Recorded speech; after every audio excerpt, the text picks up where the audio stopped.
Hello, everybody, and welcome to our third webinar of EJN European Jazz Network with the title Tomorrow is a Question.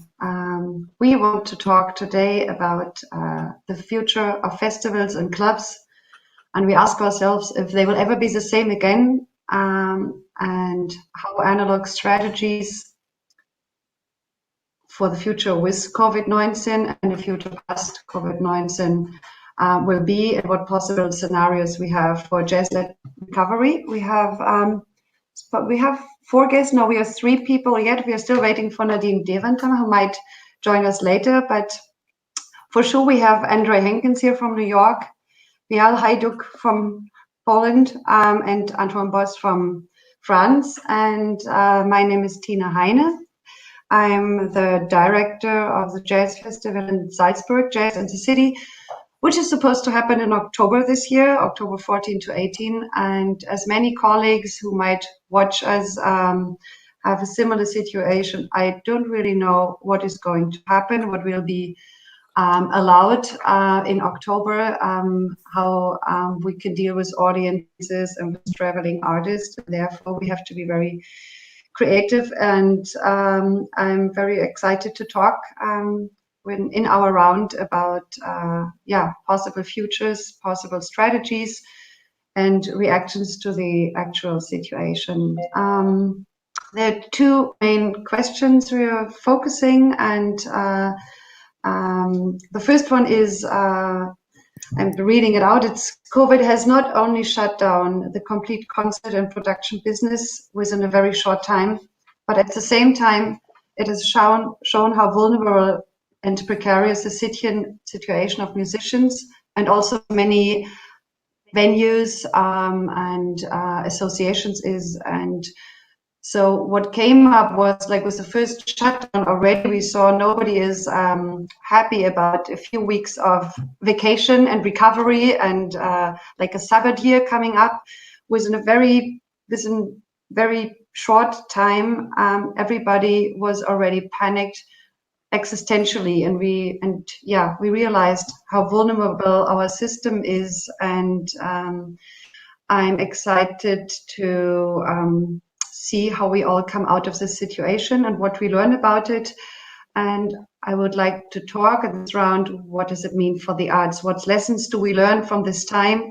And how do we want to use maybe also the European Jazz Network to develop collegial strategies to go more resiliently through future such crises, if any more lockdowns are coming up in the future. And secondly, in the last few weeks, last 2 months, countless of digital offers of concerts and even streamed festivals have been put on the net to keep in touch with the audiences, to play, but also to develop new revenue formats for the artists who lost all their income in times of COVID-19. Even though I heard and I learned through some of our discussions that some formats have proven to be financially successful, we must not stop to develop analog strategies to present music live in times of Corona and not only past Corona. And what could these strategies be? I would like to talk about these two topics mainly with the four guests, the three first guests who are here already in the room. Andrey Henkin is a New York-based writer. He's the founder and editorial director of the New York Jazz City Record, a monthly gazette devoted to jazz and improvised music. His music writing has appeared in various publications and accompanying numerous albums. So welcome, Andrey Henkin. Hello. Hello. Antoine has studied political sciences and cultural policies. In 2007, Antoine has joined as General Secretary AJC, the French network of more than 80 jazz and improvised music festivals and venues. Antoine participated and conducted, among other things, to the development of Jazz Migration, an artistic development program, also Binzer, and I think it's a great program for emerging artists, the coordination of more than 200 concerts each year throughout the world, thanks to the AJC International Cooperation Program. Between 2009 and 2014, he was member and treasurer of the Europe Jazz Network. Between 2010 and 15, president of COAX, a collective of musicians, and since 2018, he's the founder of the media Le Gris Gris. Welcome, Hi, everyone. Antoine. Michal Hajduk has been involved in the music business ever since 2001. He started as an independent concert booker and promoter, gaining experiences as music curator at Center for Contemporary Art in Warsaw, independent music venues manager, tour manager, and bands manager, co-programmer for festivals, and contributor for indie record labels. As an alternative and jazz music curator, he created and developed a strategy for an alternative music sector, co-organized a number of events and conferences in Poland and all over the world under the label Don't Panic, We Are From Poland. I really like the title a lot. Since 2019, he's a programmer at the Hall of Polish National Radio Symphony Orchestra called NOSPR. And we will talk about your work at the venue and yeah, welcome, Michal.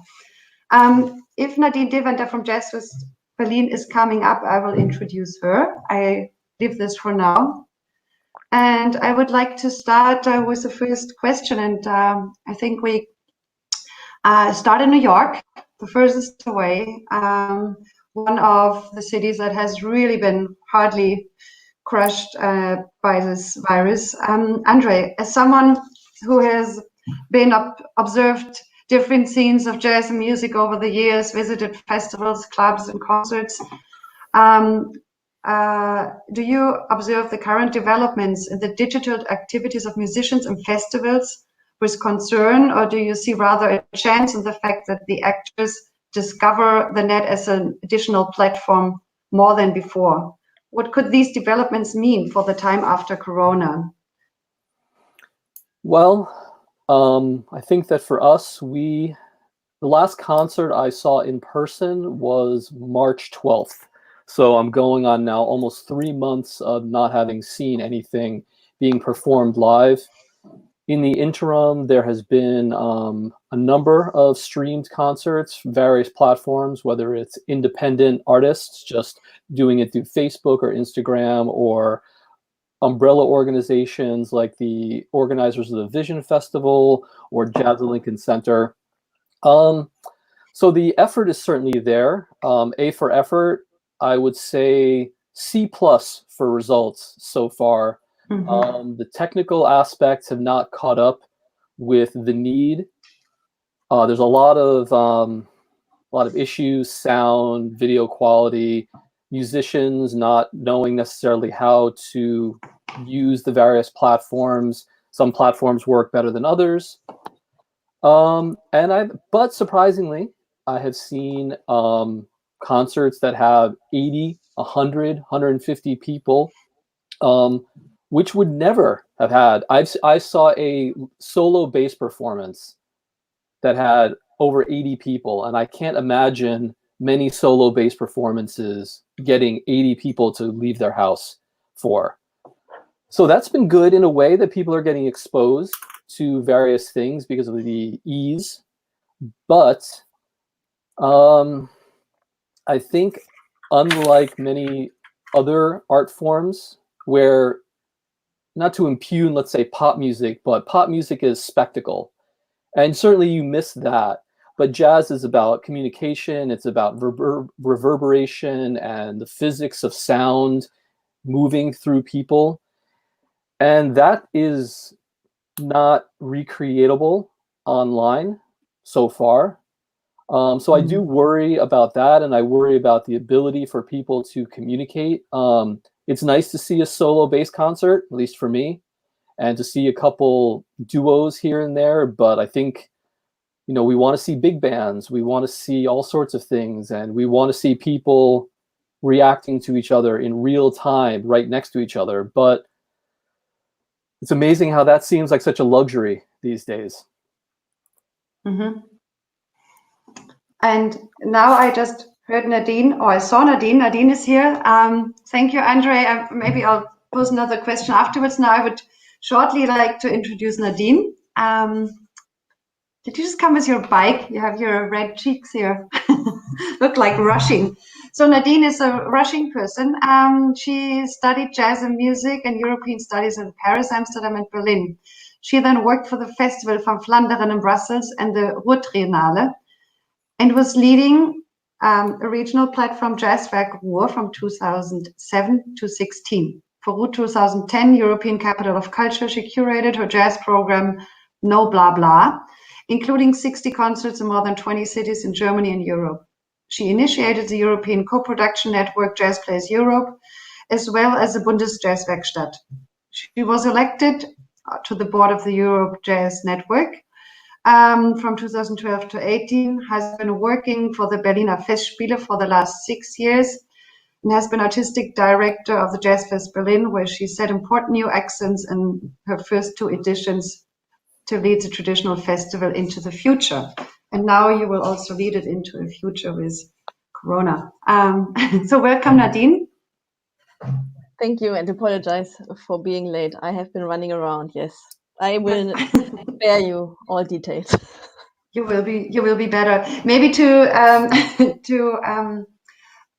connect a little bit to the first question of what Andrey, I was asking Andrey about the digital strategies that are coming up. Do you see potentials in of what we learned now with the digital strategies to maybe widen your possibilities of presenting music and marketing music in the future from what we learned now? Will it be something that we take positively into the time past Corona? Well, first of all, I have biggest admiration and respect for all of the colleagues and musicians that are acting that fast, that try to kind of reply to this big crisis that came over us all like a big crash, like all of the big crises, they come very unexpectedly.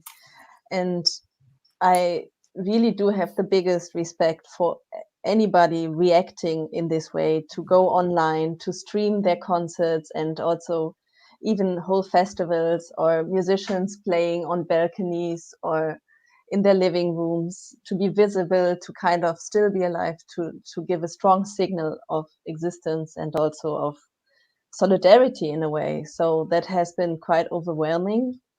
In our last webinar, Michal, she said, she was the moderator of the webinar, she was speaking from a digital tsunami that took place, that basically the whole cultural world shifted online and went digital in a way, which is true. It's not only affecting us in the music sector, it's also affecting theater makers, performing arts sector, everybody, basically. Even the museums went online, everybody went online. And in a way, of course, this is, as I said, a very clever and logic reaction on this crisis. And it also, in a way, shows us, I mean, I have a son, I don't know how many of you guys have children that need to be taught also now during this Corona crisis, and with schools, only to give another example, they also went online. It took a while, but now we have a whole digital system in place, more or less in place, that has been developed in a way due to the Corona crisis, and schools are running far behind concerning the digitalization of their business, in a way, of their world. And in some cultural, I mean, not you can't generalize this, but also the cultural world sometimes is running behind this digitalization. So now there has been a big first step, a big shift towards the digital, and we all need to figure out where to take it and what to take out of this. So I don't necessarily only see a negative side, the deficit side. If you take an analog event and if you want to bring this in the digital world, this of course there's always a deficit. You are always missing the live event. And I think one of the future challenges should be to develop new concepts and strategies, how to deal with this in a better way, probably. Yes, I think this is one of it. Antoine, you just wanted to say something here? Yeah, I just wanted to rebound on what Nadine said and what Andrey said earlier.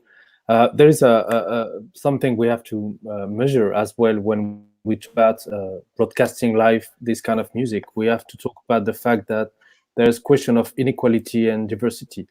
The first is the fact that there is already inequality within the internet, within the access for artists, where depending where they live, big cities, small cities, country, or extra, for the audience as well, which doesn't have the same access to internet as some others. Then for the materials, the equipment that the artists have to do this kind of live show. And then the question that is we have to discuss is the social media and the promotion, because people will get more followed, than the other will get more audience, and this will only increase at the end the lack of diversity that is already existing on internet regarding this kind of regarding music in general. You know, when you know that I think it's 95% of the people only listen to 1% of what is on Spotify, you can also imagine what can happen for our music and jazz and improvised music. So this question of the lack of diversity and the inequality will be reproduced by internet as well, and you will have only the same audience. You will very rarely reach a new audience by doing that, actually. So I mean, it's a good thing, it's a good substitute for a while, but now we need to go back on stage and try to put some musician in front of an audience very soon. Yes, and since we wanted to talk about analog strategies, even with those limited possibilities, one of the ideas or one of the ways we're trying to work on is to actually meet quite regularly with our think tank, EJN think tank. And Antoine, over the past years, festivals, venues, and national organizations have worked quite collaborative, at least in the field of jazz. I mean, we do work together, we exchange experiences. The European Jazz Network has also been a strong structure behind our work and European activities.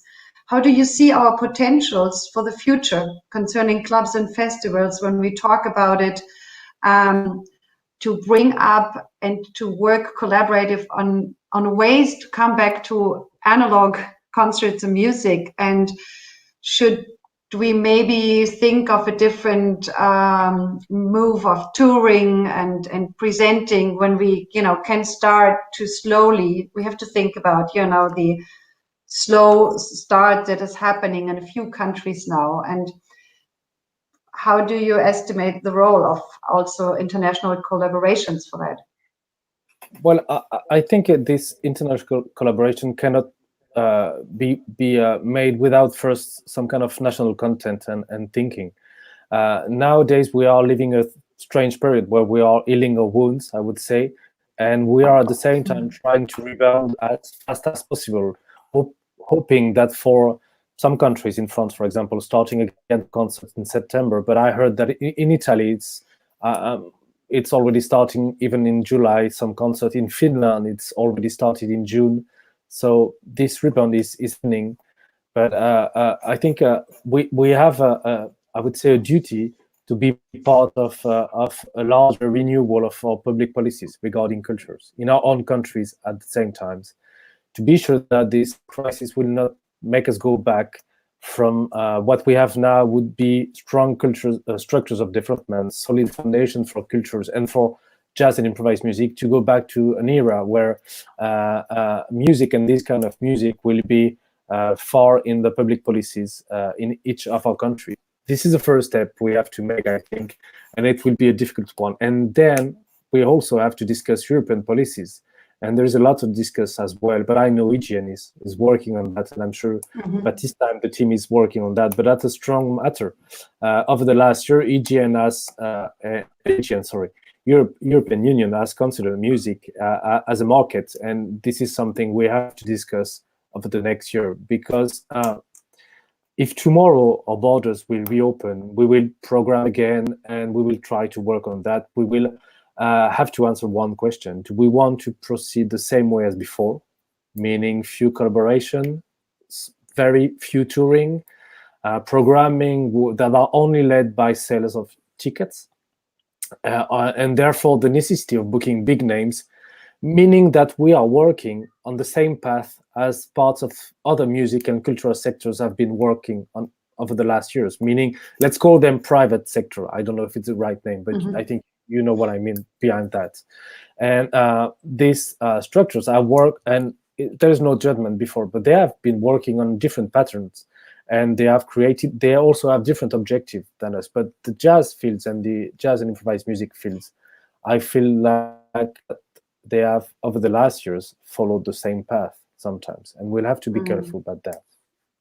This is actually one thought that I also had when I said in my opening in the beginning that we realized how fast we have like a totally precarious situation for many people, for artists and even small venues or associations, that everything is arranged and planned very tight, with very tight money. So like, for example, if I would think of my festival, trying to squeeze 80 concerts in, I have to sort of negotiate very hard on the fees. And maybe it's better to think about how to make 40 concerts with better fees, and how to create a situation, what I already did in Salzburg, to not have 30 bands flying in and out every day, but inviting musicians to come and be in Salzburg for 5 days in a row and be there and play 4 or 5 concerts and sets and make more money and don't have to travel every day. I mean, we have possibilities to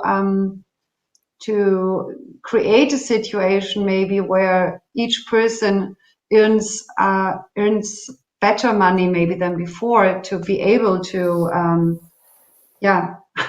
come out better in a situation like this. Just to name one possibility.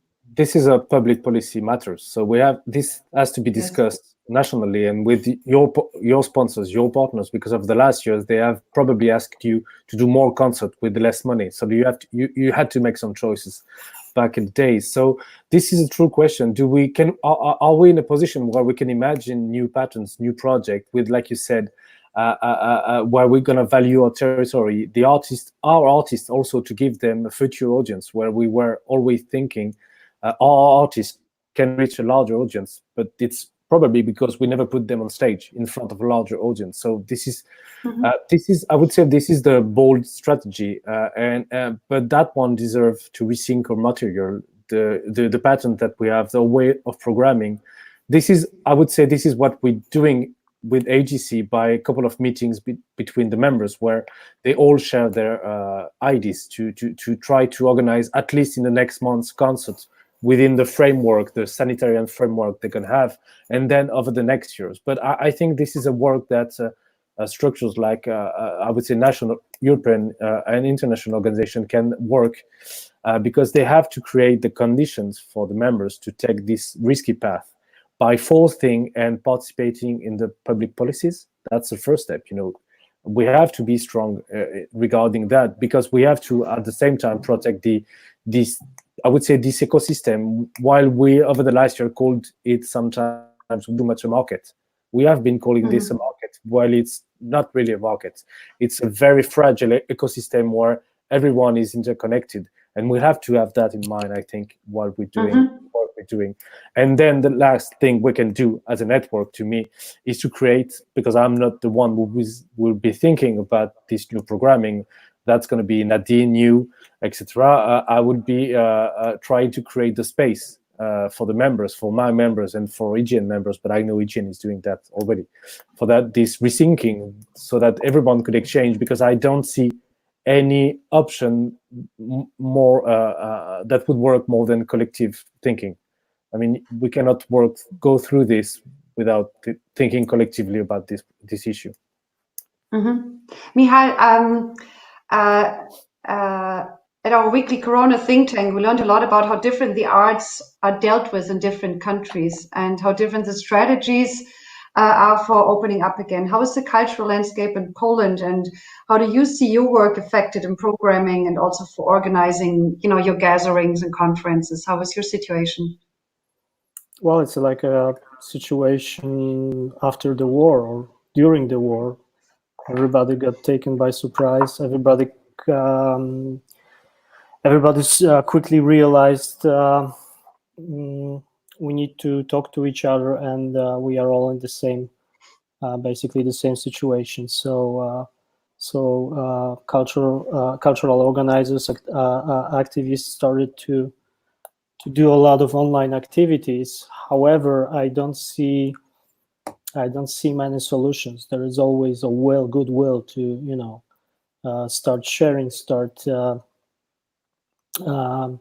sharing ideas and solutions, but the solutions are not coming, and they are not coming in a public sector as a system of proper system of help for artists, because it's pretty obvious to me that the cultural sector is at the very, very last place of all things to do. Could you specifically ask me about something in Poland, because there's a lot of thing I could. I don't want to start. For example, we have started already in Austria the discussion of reopening. And there has been, for example, a meeting with the Ministry of the Land of Salzburg last week, and he invited many people from the cultural field. There's like 20 people sitting there from theaters, from clubs, from, rooftop organizations. And he was discussing measures with them that would be possible. Like, how could we reopen? What do you think? What is possible for your sector? Are you able to, take the temperature? Are you able to move your chairs to different positions? Are you able to trace people? Can you do ticketing and tracing? And so does the Polish government get in touch with you at all? Do you have a chance to discuss and to help to find solutions? In some countries, the collaboration, the work works quite well to think together with the people that have to deal with it. I should say next question, please, because we are actually living in an era where censorship is officially entering, the arena. I'm talking about the case of a public radio program 3, which recently, for the past week, watching the whole mess around it was way more exciting than watching Netflix. I mean, reality is just surprising.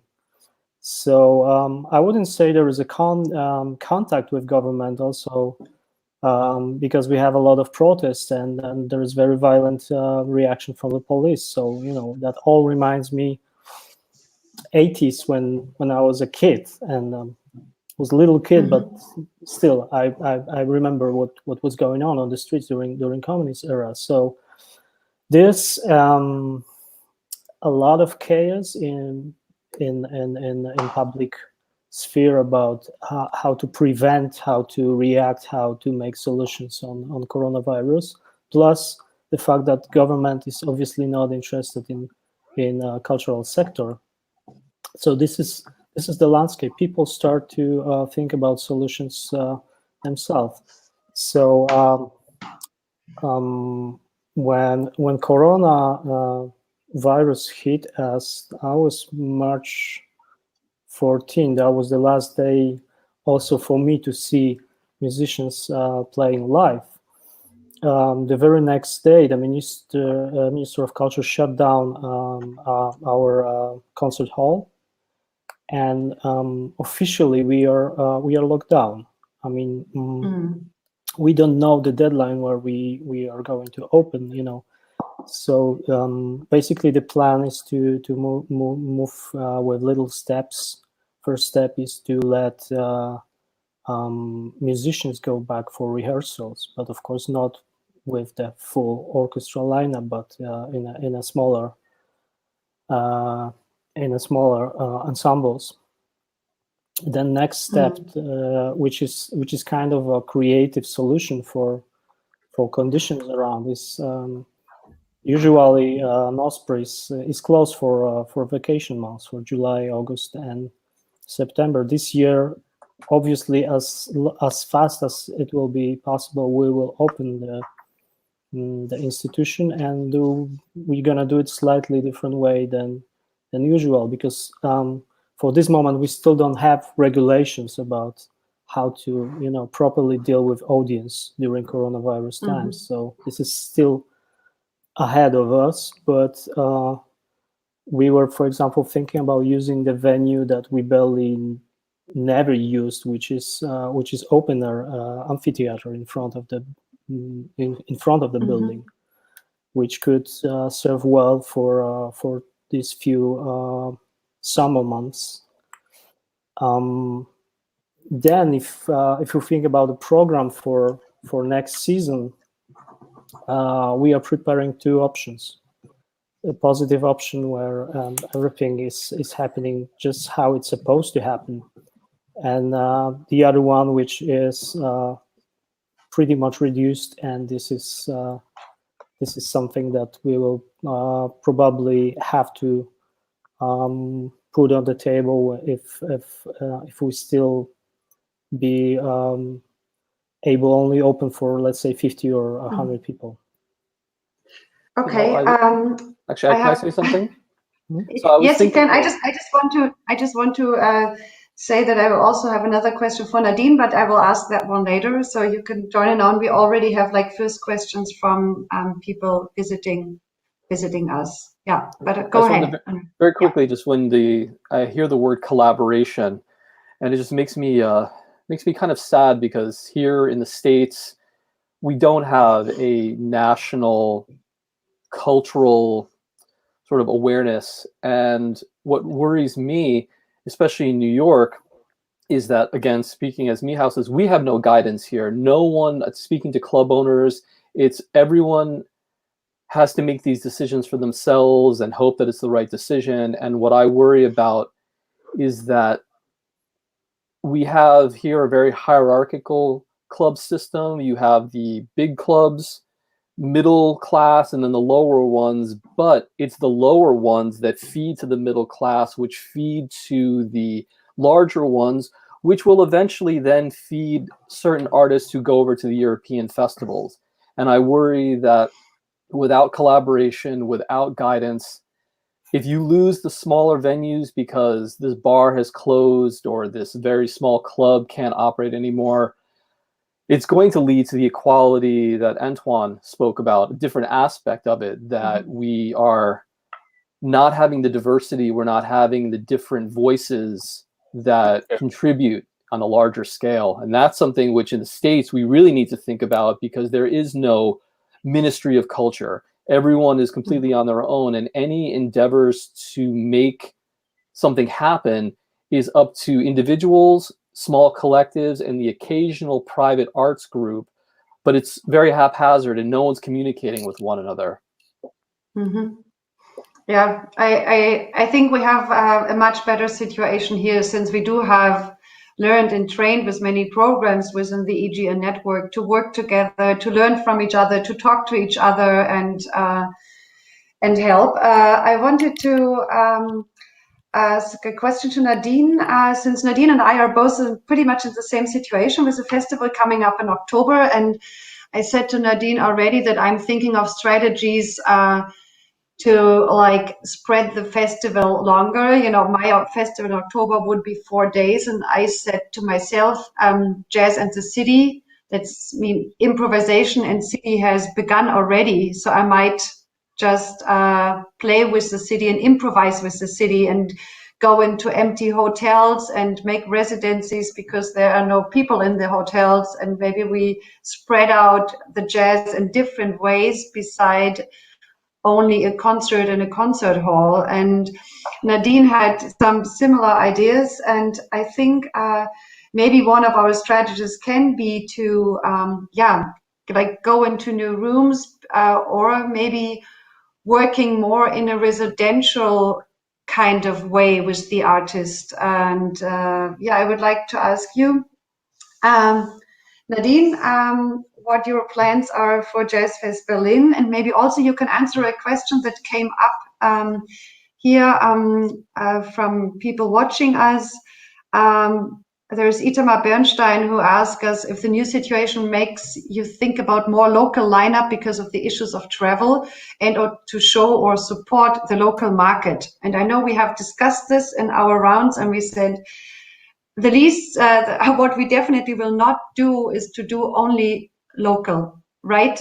We said, because we need, for our job, we need no borders. We don't want borders. We want no borders. And we have to make sure that there is that nationalism that is coming up in some countries will not strengthen up. Although we do see that, of course, we have to support our locals. How do you deal with this, Nadine? And what do you think about it? Many questions, and also really big questions. I want to say that facing this crisis, first of all, I think it's really depending on the context you are working and living in. I mean, what just has been said, the situation in Poland is very different than the situation in Austria, or Berlin and New York can't be compared at all. And even within one city, the situations for clubs is very, very different than the situation maybe for festivals that are taking place once a year. And then it's a matter of the financial system, the subsidies, and all of this. And if I can say that the Jazzfest Berlin wants to support and maintain the international, let's say, heritage of this jazz community, I can do this because we are in a very privileged situation still with belonging to the Berliner Festspiele. And yes, Tina, what you said, it's exactly what I'm thinking also is to be hit by this crisis in the middle of your planning is kind of a nightmare, because all of a sudden, all of the rules of our games are kind of disappearing and shaking. And the result that we all want to create, like having a festival taking place at this place at a certain time, like all of these things that have been fixed for us for so many years and also kind of obvious are gone in a way. You know, we don't know if there might be a festival at all taking place in November in Berlin, and you don't know this for Salzburg. Nobody knows, because everybody's talking about a second wave and and the dynamic that this crisis had. It's only going on for 9 or 10 weeks now. For me, it seems ages, because we were trying with our festival team to find solutions to this, as everybody did. I didn't sit back and just relax and look what happened. We were kind of really stressed and tried to understand what to do now. And the think tank that I was also part of, that we could all join, being members of EJN and even abroad, really helped me a lot, because this, what also has been said, to be kind of hit by this means isolation in big terms these days. Like, we are all isolated even in our private houses these days, and nationalism and being alone with your family in your apartment or in your living room, your kids not going to school, like all of this creates a form of it's very, very, for me it was very unreal. I mean, first not the first phase, but then after 4 weeks I was thinking like, wow, how long is Nadine, just to be a little bit, sorry, yeah. just to be a little bit more concrete, since time is running so fast, I thought an hour would be so long. Do you have, I mean, I can ask this like everybody here in the round, almost everybody, talking about your budgets. I mean, we are not talking about the budgets yet, the budget situation for next year, because there was some question coming up here from Alan Ross asking how we will deal with the potentially decreasing amount of budgets that we will have the next years, because somewhere the money has to come from, and potentially the cultural budget will be cut even more.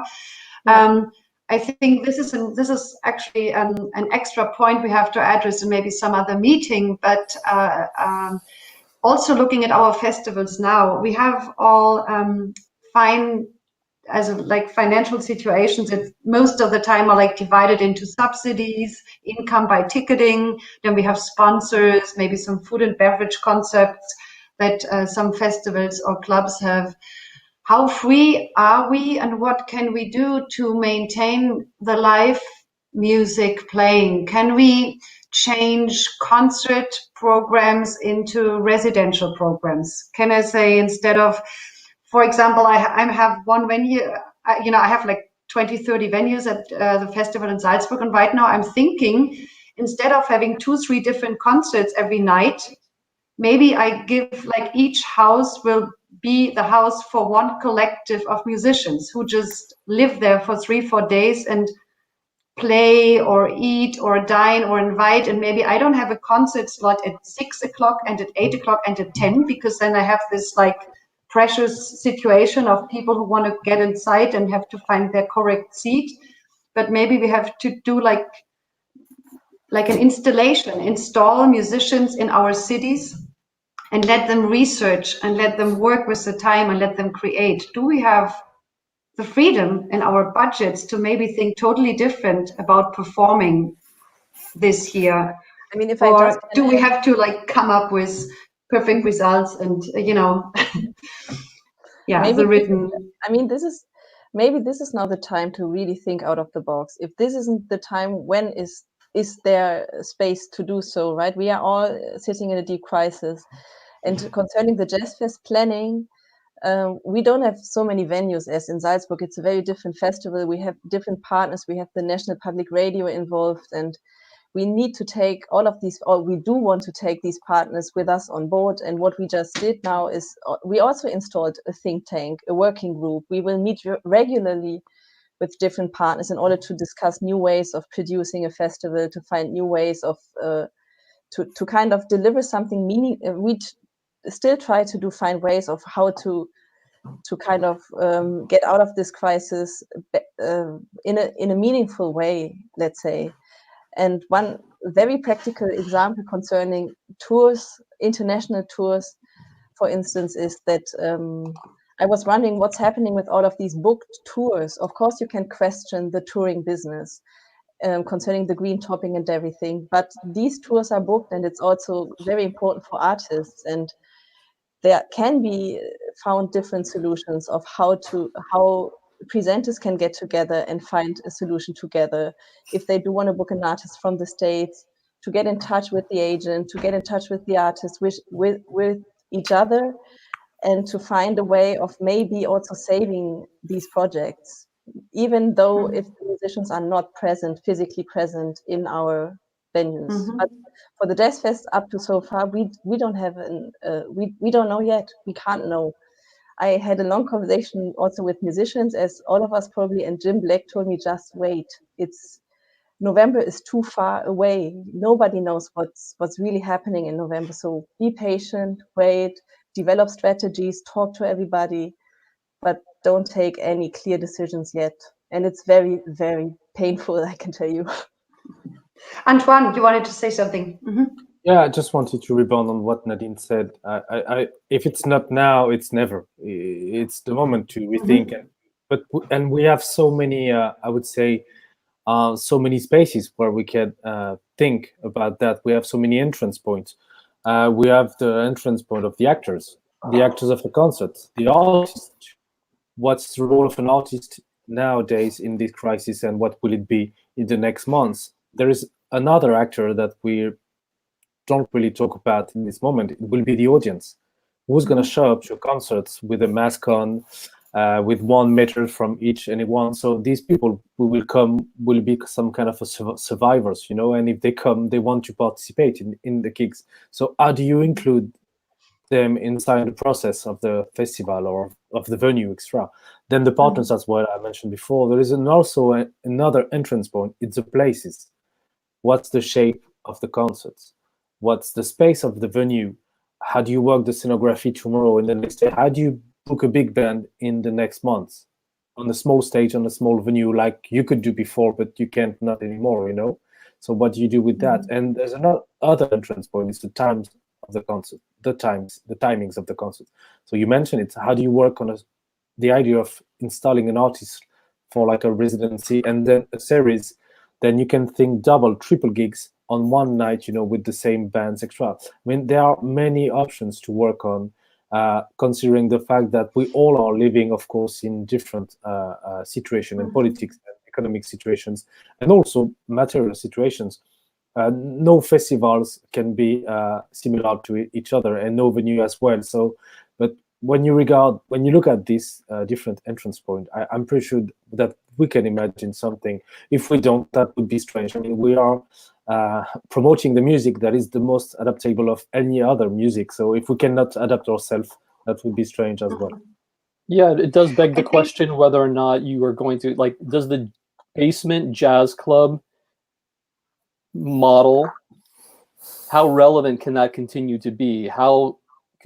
If you're having a bunch of people in a small dark room, there is some benefit to that, and there has been some benefit to that for decades. But think about the musicians who have put on concerts in factories or have done there's, as Antoine says, there's an enormous amount of potential to look outside the things that have worked and try to say, well, that was a good time and that worked for a while now until we can return to that. And, I think that some return to that should happen, but there was a thing in New York several years ago that was done in Central Park. Bands situated in different parts of Central Park, each playing the same set list.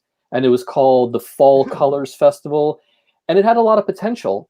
And I was sort of amazed to see people going from different parts of Central Park. It was held in fall, so it was actually kind of cold, but people still participated. So that's just one example of something that could be done or thought about to deal with the logistical issues that is what's facing everybody right now. Yeah, I think there is one chance in thinking of totally new ways of working together. I mean, we are just in our own neighborhood talking about, we talk to our jazz colleagues and the jazz clubs and the jazz venues and maybe the theater, we have some good connections, but maybe now we have to find new collaborations. We really have to improvise and talk to the store next door, which might close due to the corona issue and is like an empty house. Talk about empty houses, empty stores, talk to other businesses who also need to recover and maybe find ways to collaborate in terms of audiences, marketing, in terms of places and rooms. Maybe you have a small itsy bitsy jazz club, but maybe the fashion store next door has a warehouse, but you didn't know and you've never talked to each other, and maybe you can use the warehouse, which is bigger, to play a concert there. I think in these days we can think of finding new partners and different partners from different fields, because everybody needs to improvise and work together. And maybe that is something that we have to, gather in different fields and hook up with the businesses and the little stores around us, and try to work on strategies to somehow survive this time, and somehow also to experiment new ways of collaboration for the times past Corona, to go beyond the regular concert situation, the regular concert business. Because I saw stuff like that happening in other fields. You have like an empty store and you have 3 mothers who have the children at home every day. So they asked the store next door if maybe they can meet in the empty store, since it's closed anyways, to do like the homework there, because the houses are too small to sit there every day. I gave my restaurant to a teacher and to other neighbors because my restaurant is closed anyways, and they use it as a bigger home office. So they sit in my restaurant now and teach their school children. And I think we have to think more collaborative with other fields of businesses, because everybody is in devastated situation. Yes, and Wim Babis just said, I'm just reading here, Wim Babis is writing, we should involve architects and designers and think out of the box there as well. I have to tell you, Wim, I have a format, it's called Out of the Box, accompanying my festival in Salzburg, and I'm always bringing together architects, city planners, musicians, writers, actors, doctors, people from different fields, and we always do like a 2-3 day think tank at my festival to bring different fields of society together in a creative process. And this is definitely what we can do more. And from there, I have to say, some of the strategies for the festival comes. I really want to encourage you to think in different fields. I don't know what you think about it, but I see this as at least one chance. There's a great chance. I mean, but again, I think the needs and also the obligations of all of us are very different, you know. Also the history and the identity of festivals are different. And what one of the biggest challenges is to really, not to really, but to try to take your partners and everybody with you on board on this journey. So it means a lot of talking, a lot of thinking together within an organization and an ecosystem, and also outside. For me, it's extremely meaningful to be in touch with all of you guys, not being based in Berlin, and to get an outside perspective also on things that I try to develop. And then I get feedback from some colleagues and they say, no, don't ever do this, because from the outside it seemed like this and that. So as we said, I think all of these crises are heavy and existential for many of us, and also kind of they are also mortal, you know, but it's also there are always opportunities, and we kind of need to stick together in order to figure them out, and also to add to what's already been thinking about, you know. I think it's the time of transference. Tina is also one big fan of this. It's really the time of exchange. It's not the time of exclusivity. It's really to exchange. I have one question coming in, and I have to check the watch a little bit. We have like another 7 minutes to go, and Jason Moran is coming in with the question, and he's asking all of us, I guess, if a vaccine is created, how will that shape your future decisions? I mean, who wants to answer to that? Yeah, maybe I'll start, because I predict this moment will be called going back to normal situation. I always say the situation was not normal before, and we have a privilege. I mean, there are bright sides of all that situations, and we have a privilege to check out our systems of values and basically also learn what is needed and what is not necessary. Because we've been in a huge overload of everything, especially information, but also goods, events, and it was like more and more on top of it. So I think what we're gonna take from this, if we're gonna have a happy ending with the vaccine, is actually a new approach and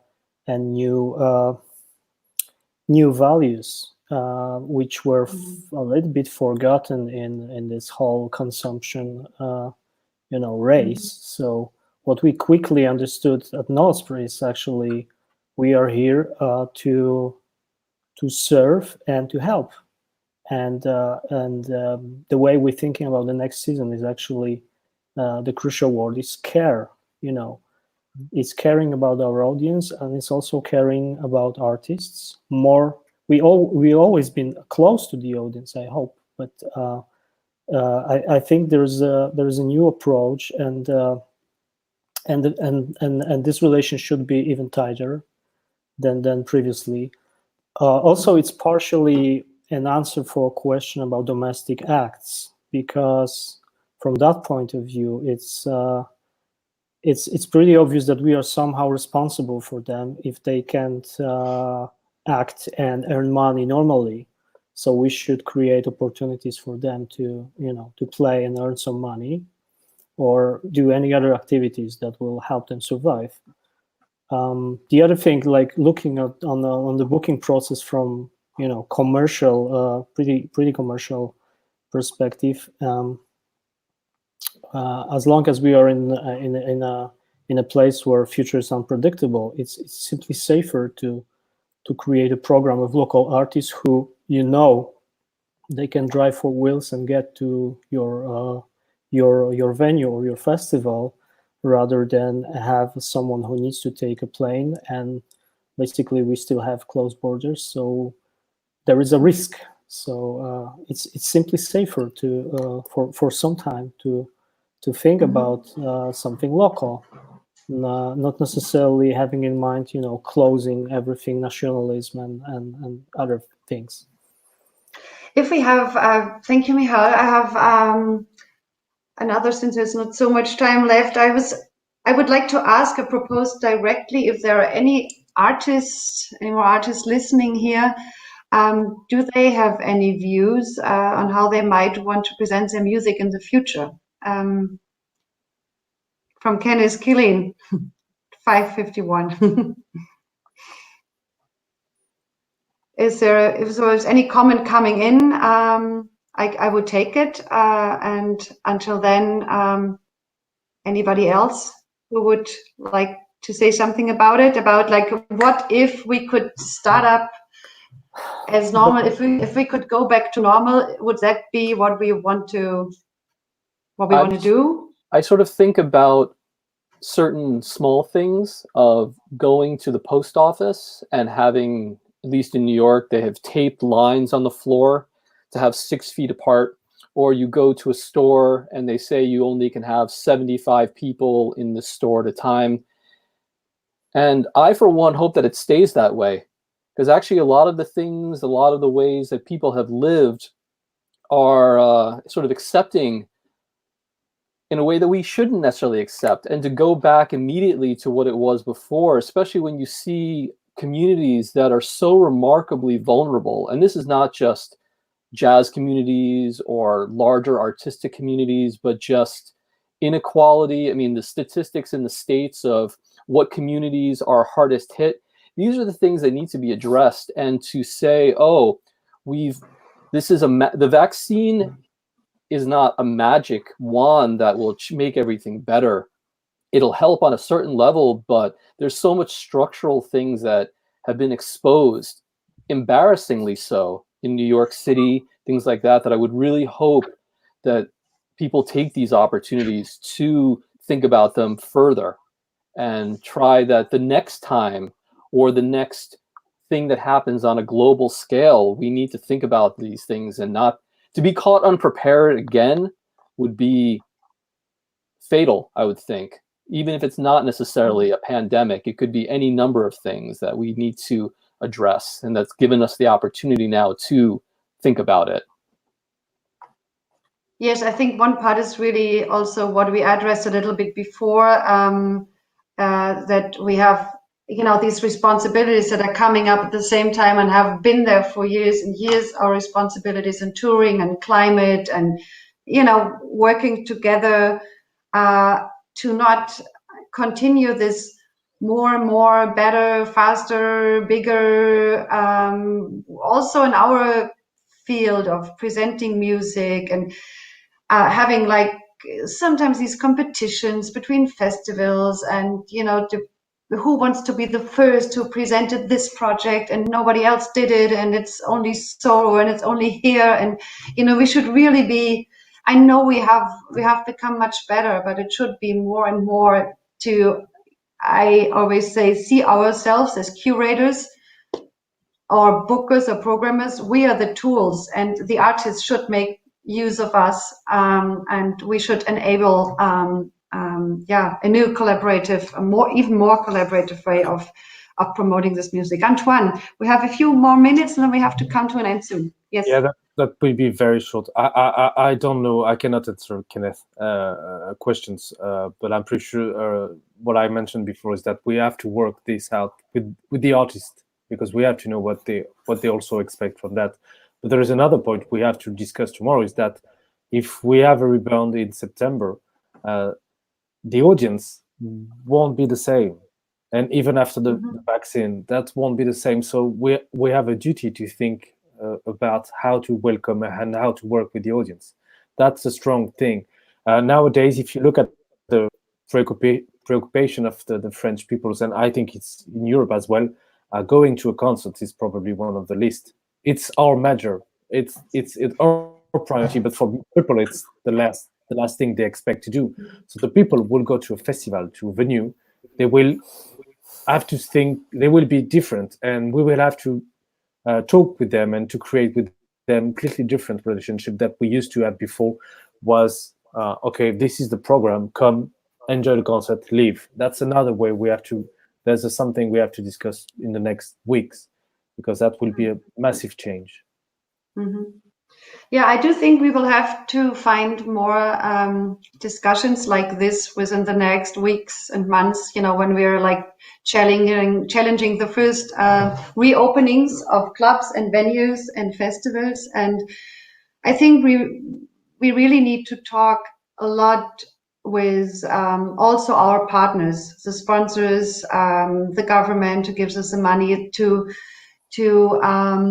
work together on new ways how to present live music and how to develop analog strategies. And it has to be some sort of laboratory. We cannot have like these 100% fulfillments that we sometimes have when we get public funding and you have to write down your application and say it's going to be 30 concerts and it's going to be blah, blah, blah, that many visitors, and this is going to happen exactly. We have to sort of be able to have a laboratory and to develop things. And I really hope for all of us that we have good partners on our side and that we stick together and exchange whatever happens. And it was good to hear from New York and bad to hear that the situation in New York is so much more harder, and maybe we can, you know, find ways to be in more intense exchange also with the colleagues in New York and clubs, and maybe you can be one of the ones who you know brings over good messages or strategies. I would like to announce the next webinar, which is actually coming up this week already. It's going to be on Thursday, and this is an historical one. How long has this been going on is the title. And the question is, has history taught us anything? An historic overview of the music sector after big crises of the past pandemic, World War I, the Great Depression, etc. How did the cultural sector reacted after those big crises? And the panelists are Francesco Martinelli, George Mackay, professor at University of East Anglia in UK, and François Matarosso, independent writer and researcher in UK. So that's going to be a history lesson. Thank you, EJN, for organizing these webinars, and thank everybody for listening and watching. Thank you to Andrey, Michal, Nadine, and Antoine. It was great talking to you, and I hope you all have a good rest of the week and that we come up with live music soon. Thank you. Thank you. Bye. Ciao. Thanks. Ciao.